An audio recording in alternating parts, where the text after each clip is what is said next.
GST 2 और 2B का reconciliation करना एक अकाउंटेंट के लिए काफ़ी चैलेंजिंग काम है। लेट्स सपोज कि आप ऐसी कंपनी में काम कर रहे हैं जहां पर मंथली काफ़ी सारे परचेज के इनवॉइस आते हैं। उस केस में अगर आप मैनुअल 2 या 2B का रिकॉन्सिलेशन करते हैं तो आपका काफ़ी सारा टाइम कंज्यूम भी होता है और आपका दिमाग भी ज़रूर खराब होता है। अब इस स्थिति से बचने के लिए आपके पास में कई अलग अलग रास्ते होते हैं। जो आपके पास में पहला रास्ता है वो है पेड सॉफ्टवेयर का। अगर आप कोई पेड टूल या पेड सॉफ्टवेयर यूज़ करते हैं तो ऑटोमेटिकली जीएसटी 2 और 2B का रिकॉन्सिलेशन कर सकते हैं। एज सुन एज पॉसिबल मैं यूट्यूब पर एक वीडियो अपलोड करूंगा जिसमें मैं आपको बताऊंगा कि आप पेड सॉफ्टवेयर का यूज़ करते हुए ऑटोमेटिकली काफ़ी सारे फीचर्स के साथ में रिकॉन्सिलेशन का काम कैसे कर सकते हैं। इसके बाद में जो दूसरा जो हमारे पास में रास्ता आता है वो है टेलीप्राइम 4.0 का इन बिल्ट फीचर। टेलीप्राइम 4.0 में 2 या 2B रिकॉन्सिलेशन का फीचर अब हमें मिल गया है। इसके बारे में भी मैं as soon as possible video upload करके आपको बताऊंगा। फिर उसके बाद में जो तीसरा ऑप्शन हमारे पास में आता है वो आता है एक्सेल पिवोट टेबल। एक्सेल में पिवोट टेबल का यूज़ करके आप 2 और 2B का रिकॉन्सिलेशन बहुत आसानी से कर सकते हैं। अगर आपको पिवोट टेबल का नॉलेज नहीं है तब भी आसानी से आप रिकॉन्सिलेशन कर सकते हैं। बिल्कुल फ्री भी है और कम से कम टाइम में आप रिकॉन्सिलेशन कर सकते हैं। अब ये पिवोट टेबल है क्या, शॉर्ट में मैं आपको बता देता हूँ। पिवोट टेबल लार्ज डेटा को शॉर्ट डेटा में बदल सकता है। यानी मान लीजिए कि आपके पास में एक लार्ज डेटा है तो उसको आप अपनी मर्जी के हिसाब से शॉर्ट डेटा में कन्वर्ट कर सकते हैं, जहां पर भी आपको जिस तरीके की जरूरत है उसके अकॉर्डिंग। तो हम यहाँ पर पिवोट टेबल को यूज करेंगे जीएसटी 2 रिकॉन्सिलेशन करने के लिए। अब हम कंप्यूटर पर चलेंगे और देखेंगे पिवोट टेबल होता है क्या, इसको किस तरीके से आप यूज करके जीएसटी 2 या 2B का रिकॉन्सिलेशन कर सकते हैं। वीडियो को शुरू करने से पहले अगर आपने मेरा चैनल अभी तक सब्सक्राइब नहीं किया तो पहले सब्सक्राइब करें और साथ में बेल आइकन को भी जरूर टर्न ऑन करें ताकि इसी तरह के और वीडियो आप देखते रहें। साथ ही साथ आप हमें टेलीग्राम एंड व्हाट्सएप चैनल पर भी फॉलो कर सकते हैं जिसकी लिंक आपको इस वीडियो के डिस्क्रिप्शन में मिल जाएगी। So now without wasting any time let's start the video.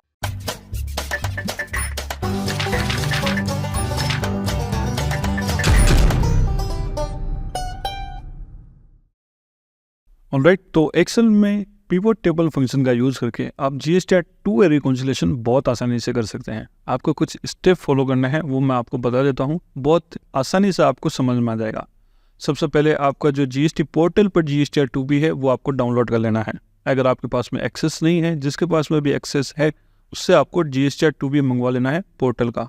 तो ये हमारा जीएसटी 2B हो गया जीएसटी पोर्टल का। ठीक है, चलिए ये हो गया हमारा पहला स्टेप। दूसरे स्टेप में क्या करना है, यहाँ पर काफ़ी सारे ऐसे कॉलम हैं जिसकी हमें रिक्वायरमेंट नहीं है। तो हमारे पास वही जो B2B का डेटा आएगा जीएसटी 2B का वो हमें थोड़ा सा एडिट करना है। और जो मैंने एडिट किया है, जिन जिन कॉलम की ज़रूरत थी वो आपको रख लेना है। तो यहाँ पर आप देख सकते हैं मुझे जीएसटी नंबर की ज़रूरत है, party name, invoice number, date, invoice value, taxable value, IGST, SGST और CGST, केवल इन कॉलम की ज़रूरत है। तो मैंने क्या किया, जो मेरे पास में जीएसटी पोर्टल का 2B डेटा था उसको मैंने इस कॉलम के हिसाब से कन्वर्ट कर लिया। ये हो गया हमारा दूसरा स्टेप। अब तीसरे स्टेप में आपको क्या करना है, आपको टेली में कंपनी को ओपन कर लेना है जिसका भी आपको रिकॉन्सिलेशन करना है। फिर आपको जाना है डिस्प्ले मोर रिपोर्ट्स में, फिर आपको जाना है यहाँ पर जीएसटी रिपोर्ट्स में, फिर आपको यहाँ पर एक ऑप्शन मिलेगा जीएसटी 2B रिकॉन्सिलेशन। अगर आपका टेली का वर्जन पुराना है तो आपको यहाँ पर 2A या 2B जो भी दिखाई दे रहा है उसको ओपन कर लेना है। तो यहाँ पर मैं जीएसटी 2B को ओपन कर लूँगा। उसके बाद में मेक श्योर कि आपका जो पीरियड लगा हुआ है वो जिस भी महीने का आप कंपैरिजन कर रहे हैं या रिकॉन्सिलेशन कर रहे हैं वो पीरियड लगा हुआ है। फिर यहाँ पर आपको Alt+F1 प्रेस करना है।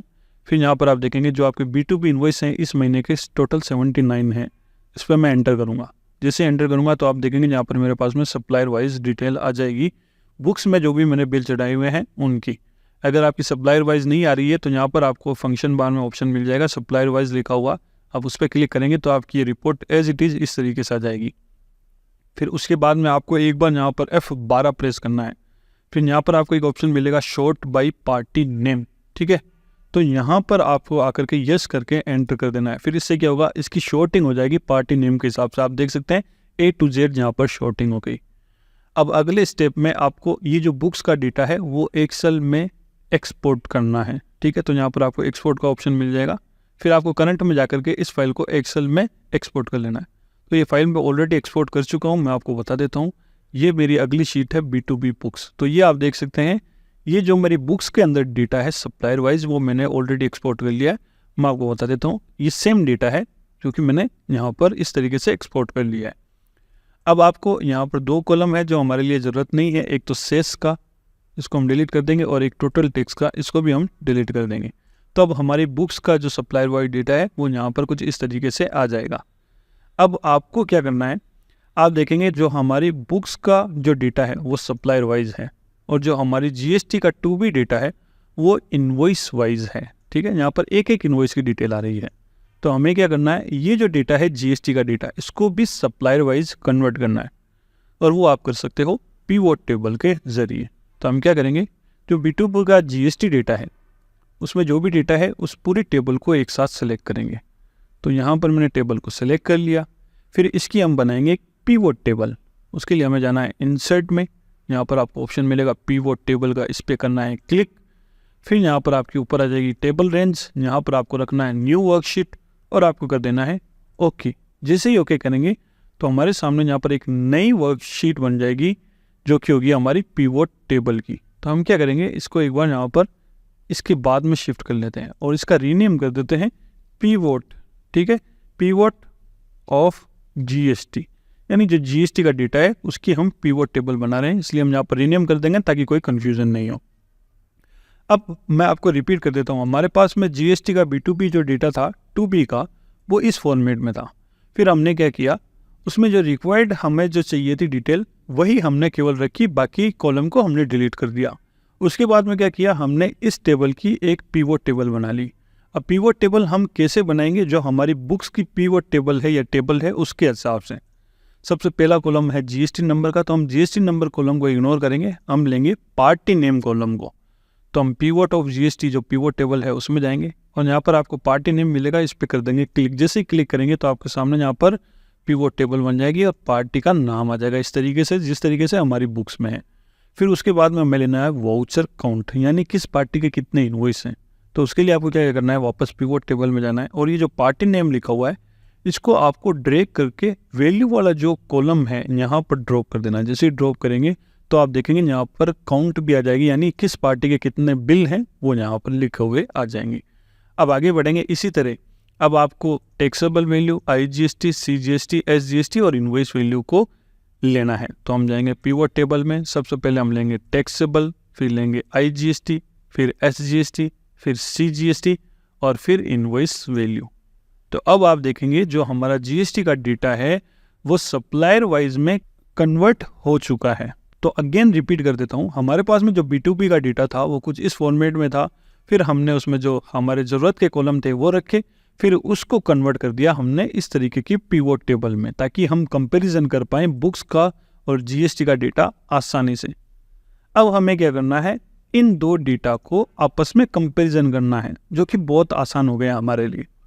इसको भी आप ऑटोमेटिकली कैसे कर सकते हैं मैं आपको बताता हूँ। आपको क्या करना है, ये जो पिवोट टेबल का डेटा हमने जीएसटी का डेटा कन्वर्ट किया है इसको करेंगे कॉपी, सेलेक्ट करके Ctrl+C, ये डेटा हो गया कॉपी। और B2B बुक्स वाला जो शीट है उसमें आएंगे, एक कॉलम छोड़ करके Ctrl+Alt+V प्रेस करेंगे और यहाँ पर वैल्यू पे क्लिक करेंगे और ओके कर देंगे। तो अब यहाँ पर मैं सेल को फिट कर लेता हूँ। तो अब आप देखेंगे कि हमारा ये वाला जो डेटा है वो तो एज पर बुक्स है और ये वाला जो डेटा है वो एज पर जीएसटी है। तो जो जीएसटी का डेटा इतना लंबा चौड़ा था वो इतना शॉर्ट में कन्वर्ट हो गया और अब कंपैरिजन करना मेरे लिए बहुत आसान है। तो मैं क्या करूँगा, चलिए मैं आपको बताता हूँ। अब यहाँ पर मैं 1 बाय 1 कंपैरिजन करूँगा। ठीक है, सबसे पहले आप कोई भी एक वैल्यू पिक कर लीजिए। आप टैक्सेबल वैल्यू से टैक्सेबल वैल्यू मैच कर लीजिए या फिर इनवॉइस वैल्यू से इनवॉइस वैल्यू मैच कर लीजिए। तो हम टैक्सेबल वैल्यू को टैक्सेबल वैल्यू से मैच करेंगे। तो बाकी के जो कॉलम है एक बार सेलेक्ट करके राइट क्लिक करके मैं कर दूंगा हाइड, और इधर भी आऊँगा बाकी के कॉलम सेलेक्ट करके राइट क्लिक करके कर दूंगा हाइड। अब मेरे पास में जो जीएसटी का डेटा है उसकी टैक्सेबल वैल्यू है और जो बुक्स का डेटा है उसकी टैक्सेबल वैल्यू है। अब मैं 1 बाय 1 कंपेयर करूँगा। कंपेयर कैसे करूँगा, यहाँ पर आऊँगा, एक फॉर्मूला लगाऊंगा प्लस और इस पर क्लिक करूँगा और यहाँ पर करूँगा माइनस और इस डेटा इस वैल्यू को सेलेक्ट करके एंटर करूँगा। यहाँ पर आंसर आया 0। 0 क्यों आया, क्योंकि अनीता इंटरनेशनल की मेरे बुक्स में टैक्सेबल वैल्यू 17,203 है और जीएसटी में वैल्यू 17,203 है। इसका मतलब मेरे यहाँ पर कोई भी डिफरेंस नहीं है, इसलिए यहाँ पर 0 आया। अब इस फॉर्मूला को मैं ड्रैग करके ड्रॉप कर दूंगा लास्ट तक। तो अब आप देखेंगे जहाँ तक भी मेरा 0 आ रहा है इसका मतलब मेरा वहाँ पर कोई भी फ़र्क नहीं है। फिर आपके कहीं पर भी प्लस माइनस वैल्यू आने लग जाएगी तो इसका मतलब ये है कि आपका वहाँ पर डिफरेंस है और वो आपको फाइंड आउट करना है। तो यहाँ पर आप देखेंगे यहाँ मेरे 4,034 रुपये जो है वो माइनस में आए। क्यों आए, चलिए आइडेंटिफाई करते हैं। यहाँ पर आप देख सकते हैं मेरा पार्टी का नाम है ICICI बैंक लिमिटेड, लेकिन यहाँ पर पार्टी का नाम है किशोर ट्रेडर्स, यानी ये जो कंपैरिजन हो रहा है वो गलत हो रहा है। तो किशोर ट्रेडर्स यहाँ पर कहाँ है, ये रहा, और यहाँ पर है, यहाँ पर। तो हम क्या करेंगे, किशोर ट्रेडर्स को आमने सामने लेकर गएंगे। तो आमने सामने ला करके लेने के लिए क्या करेंगे, इसको हम यहाँ से इस तरीके से सेलेक्ट करेंगे, Ctrl+X प्रेस करेंगे, तो आप देखेंगे किशोर ट्रेडर्स मेरा यहाँ पर है, तो इस सेल में आकर के Ctrl+V कर देंगे। तो अब आप देखेंगे यहाँ पर किशोर ट्रेडर आ गया और यहाँ पर किशोर ट्रेडर आ गया। वापस से फॉर्मूला को ड्रैग एंड ड्रॉप कर देंगे, तो अब आप देखेंगे अगेन, अब उसके बाद में यहाँ पर भी मेरा जो सिर्फ राउंड ऑफ का फ़र्क आ रहा है, उसके बाद में जो अगला मेरा फ़र्क आया वो 6,760 रुपये का यहाँ पर आया, जो कि आप देख सकते हैं यहाँ पर शिव एंटरप्राइजेज लिखा हुआ है, यहाँ पर भी शिव है, इसका मतलब यहाँ पर फ़र्क है। और इसी तरह यहाँ पर श्रीराम सेल्स लिखा हुआ है और यहाँ पर भी श्रीराम सेल्स लिखा हुआ है, इसका मतलब यहाँ पर भी फ़र्क है। फिर उसके बाद में आप देख सकते हैं ये वाला मेरा डेटा जो है वो 0 हो गया। तो अब मेरा फाइनल जो भी डिफरेंस है वो निकल करके सामने आ गया। पहला डिफरेंस मेरा ICICI बैंक लिमिटेड जो कि GST पर शो कर रहा है, लेकिन मेरे बुक्स में नहीं है, तो इसके 3 इनवॉइस है, उनकी एंट्री मुझे करनी है। फिर आप देख सकते हैं कान्हा सेल्स कॉरपोरेशन, ये GST पोर्टल पर एक इनवॉइस है, लेकिन मेरे बुक्स में एक भी एंट्री नहीं है, तो इन 2 की मैं कर लूँगा एंट्री। फिर उसके बाद में आप देखेंगे शिव एंटरप्राइजेज का मेरे बुक्स में एक ही बिल है, जबकि GST पोर्टल पर 4 बिल दिखा रहा है, तो मुझे बाकी के 3 बिल जो हैं वो मंगवाने हैं। ठीक है, अब इसी तरह श्रीराम सेल्स में फ़र्क है, तो श्रीराम सेल्स का मेरे बुक्स में एक ही बिल है, लेकिन GST पर 3 शो कर रहा है, तो बाकी के जो बिल हैं वो मुझे मंगवाने हैं। अब आपको जो डिफरेंस है आपको सामने आ गया कि केवल आपके इन 2 पार्टियों में और इन 2 पार्टियों में ही फ़र्क है।